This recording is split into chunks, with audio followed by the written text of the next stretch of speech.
Hi people, so it's the early hours. We'll try not to make this one too long. I don't know if you can see that here, but real problems right now. Static on my computer on the screen, it's just flickering a lot. Thankfully, I have another laptop, so I've got backup. But I don't know if you can see that as a viewer. I'm actually, when I play back this video, it'll be interesting to see if I can see it. Anyway, I want to talk about something I feel very strongly about. I've talked about this many times. But I've read this report in the Daily Mail from the 14th of April, so that's 3 days ago, and it'll make your blood boil if you feel the way I do.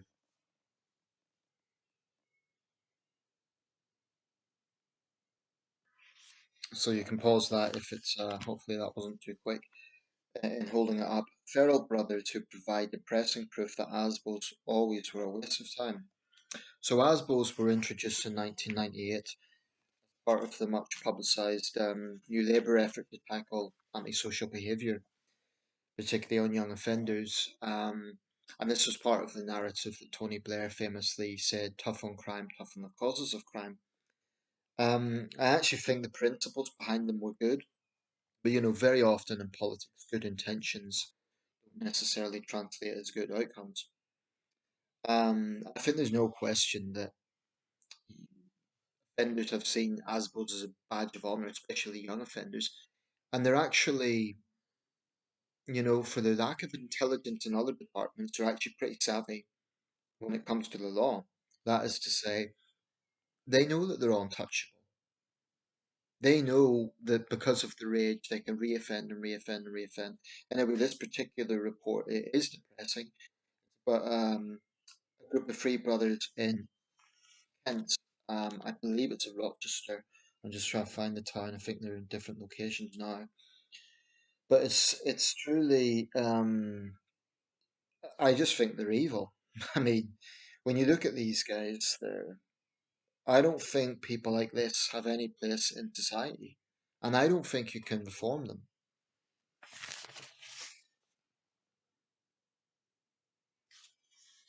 I think that's the faces of evil. I'm going to read out some of their reported history of crime here. The Williams brothers, Shaman Williams, April 2003, ASBO banning swearing, abusing and making obscene gestures to people following Trio's crime wave in Folkestone. October 2010, attempted robbery, jailed for 3.5 years. August 2012, a fray, so clearly he was out after 3.5 years. Attack with bar on stranger, assisted by father, jailed 15 months. June 2014, robbery, threatened to stab man after stealing bike, jailed 18 months. November 2017, burglary and unlawful wounding, attacked a homeowner with a claw hammer, assisted by Brandon, jailed 3 years. Charming. Now, this gets, and I'll read out the others in a second, but this really gets into the question of why violent criminals are being released. Clearly, this guy hasn't reformed, clearly, he has no remorse. Tyler Williams, April 2003, ASBO banning the same offensive seafront behaviour after the brothers ran amok in Folkestone. December 2016, unlawful wounding, set a pit bull on stranger, assisted by Brandon. A stranger. Um, December 2016, that's the same day actually, unlawful wounding, this was the very same day, set two dogs on a man at a bus stop. Later, the same evening, hit a man with rounder's bat and set pit bulls on him, assisted by Brandon. And 2 days later, unlawful wounding. Dog was set on a woman who suffered a deep arm wound. April to June 2017, seven shoplifting counts. August 2017, domestic burglary. Jailed 6 years and 8.5 months for the 2016 to 17 offences. 2020, assaulting a prison guard. Brandon Williams, December 2016, two counts of unlawful wounding. He set a pit bull on two strangers, assisted by Tyler. November 2017, violent burglary. He hit a homeowner with a claw hammer, assisted by Shaman. Jailed for 4.5 years and 6 months. Clearly, these three come straight from hell. I mean, actually, one of them has on his Facebook post, and I checked out actually out of interest. He hasn't been on there since 2015, but he's a self-described scumbag. Self-described.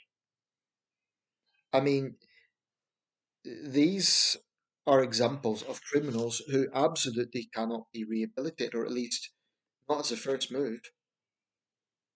I don't think these guys will change until they're old men, and maybe not even then. I honestly think they're the sort of people who need to stay behind bars indefinitely because you get a sentence for a particular crime, and what's utterly infuriating is there seems to be absolutely no accounting for previous offences. It's like each case is dealt with on its own merit, rather than saying this is someone with a history of violence, this is someone with a history of criminality, and each time it should be a harsher sentence, but it isn't. Why not? It makes my blood boil. One other offence, just a little bit more detail here. A woman parked near a shop in Gillingham, Kent, was assaulted by Shaman, suffering injuries to her face and head, while her windscreen was smashed by Tyler, who also chased a man down the street with a machete. With a machete. These little monsters need to be put behind bars indefinitely. I mean, they're clearly very dangerous. And it makes my blood boil that some judge has had them before him or her and felt it, necessary to not give a longer sentence. They're going to argue their hands are tied. Well, who's to blame for that? Sentencing council. It makes me so angry. These guys are all in their 30s now. Well, the youngest is 24, Brandon. The others are 33 and 30. They've had a life of crime. But let's say 20 years ago, they would have been in their early teens. So they're a bit younger than me. The older two brothers, they would have been in their early teens then, which meant they would have got ASBOs, they would have got maybe community sentences. It just it proved that when young offenders get a tap on the wrist, nothing changes. And the thing about this case is it's absolutely typical. This isn't like an extreme case. It's typical. And that makes my blood boil because it means that there's people out there, innocent members of the public, who will have to put up with evil little monsters like this. And I really don't care about labeling them that way. I'm not interested in niceties. I just think people like this, I think, I don't want to get into psychiatry or psychology or anything, but I think they're just basically evil. I don't think there's any other word for it. They're not attacking people necessarily for financial gain or for because they want something. I mean, that's sometimes the case in the case of thefts. But I honestly think there's criminals like this who do it just because they want to. I mean, the one of the brothers describes himself as a scumbag. What does that tell you? It's frightening.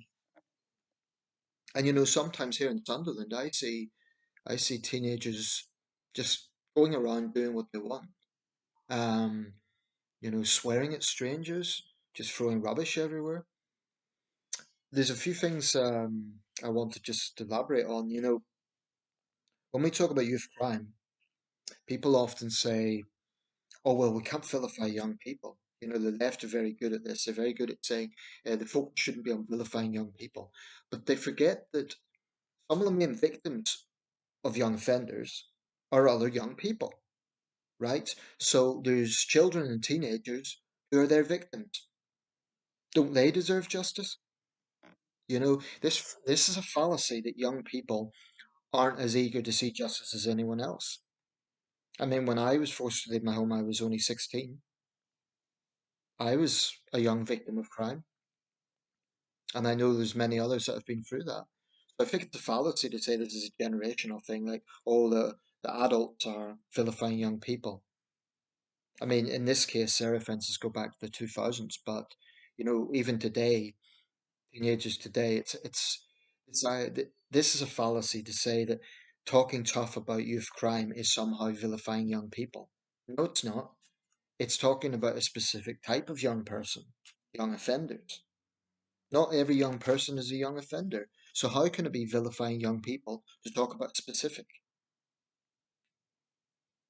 But basically, like I said, ASBOs had good intentions, but the end of the report states, I should say the report's by Andrew Levy. The end of the report states Rory Gilgigan, I hope I'm pronouncing that name correctly, it's Geoghegan,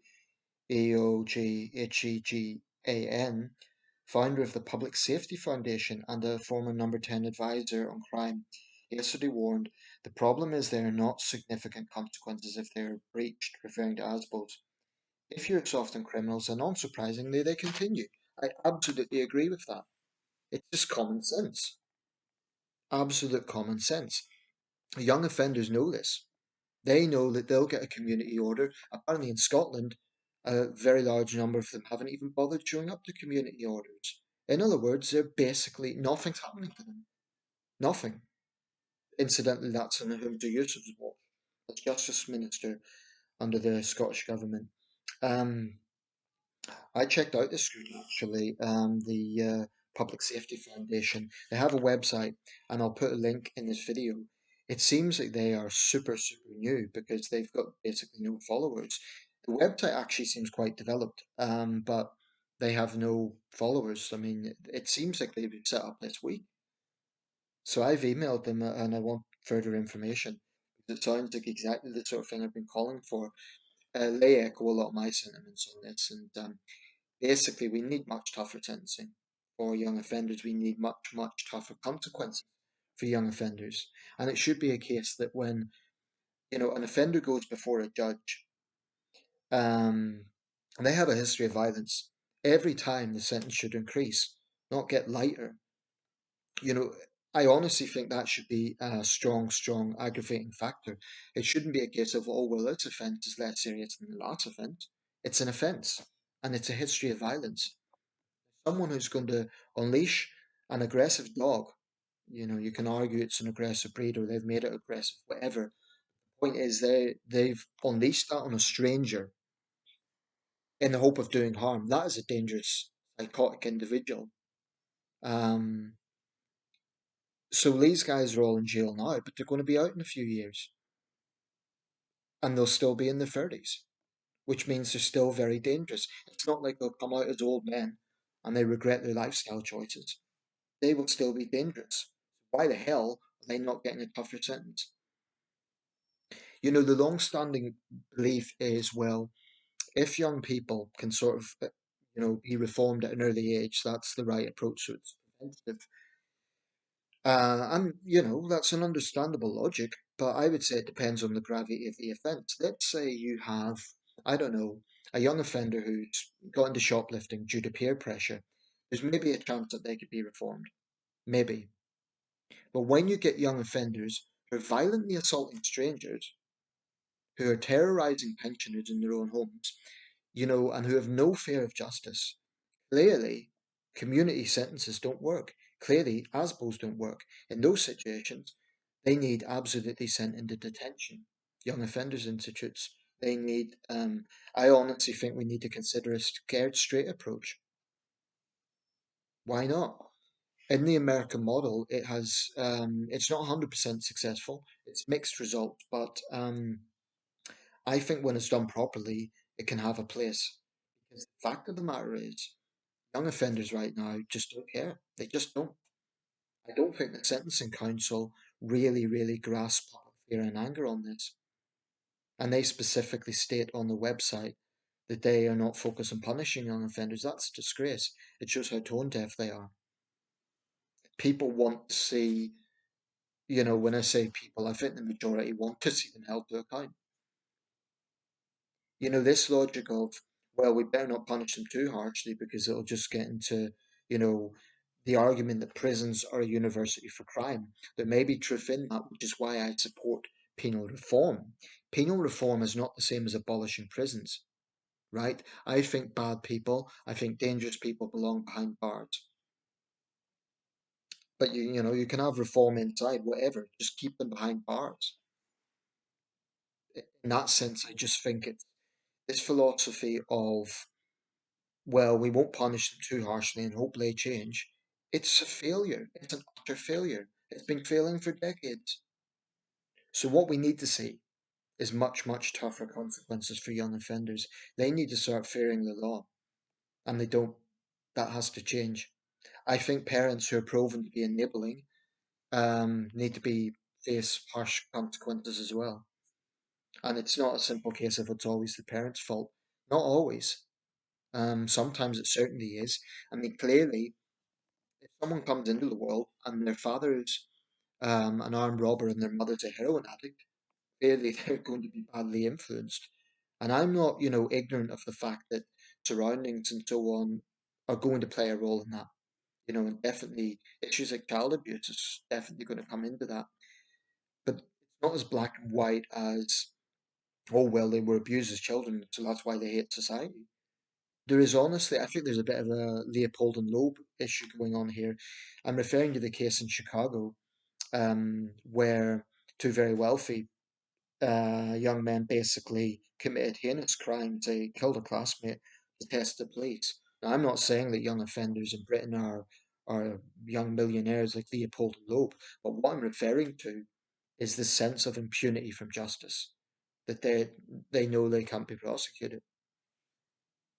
It's absolutely grotesque. So we need to see much, much more accounting of criminal history in sentencing. We need to see an end to early release, that's perverse, and we need tougher consequences. I really think need to see scared straight. Now, I'm not saying a 15-year-old should go to an adult prison. They should go to a young offenders institute. But there needs to be much tougher consequences. Community sentencing has its place, I would say, for non-violent offences. I don't like to say trivial offences because all offences can hurt the victim, but basically, the approach this country takes to young offenders is just too soft. It's not a deterrent. And one final point, I'm sick and tired of people saying, "Oh, there's nothing for them to do. Youth clubs have closed." So, there's no excuse. Times like this, boredom is not an excuse for terrorizing society. And I think that taps into the enabling culture, really. Of course, it's not good if youth clubs are closing. That's not a good thing. But it's also far too often used as an excuse. And I think that is part of the enabling culture that says to young offenders, well, you've done this terrible thing, but hey, you can blame society. You can stay on board because the youth club's closed. No, they need to be in a situation where they know they're going to face very real consequences for what they've done, which will scare them into not doing it again. That doesn't happen. They laugh at justice because they will get a community order and they'll just not bother showing up. Or if they do, they'll just go and commit crime again. It has to change.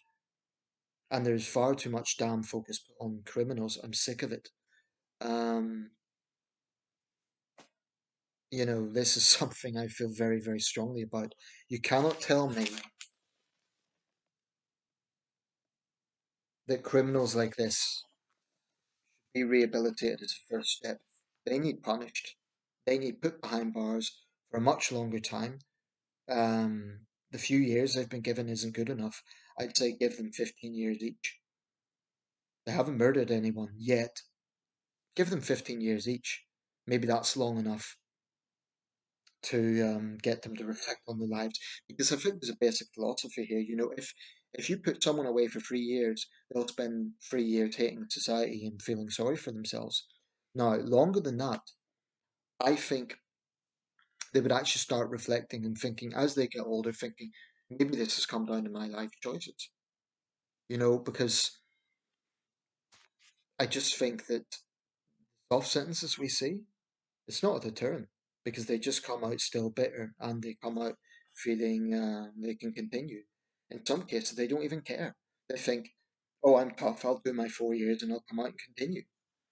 That sort of mindset, there's no reforming it. So we need much, much tougher consequences. I'll put a link to the Public Safety Foundation. Thanks for watching.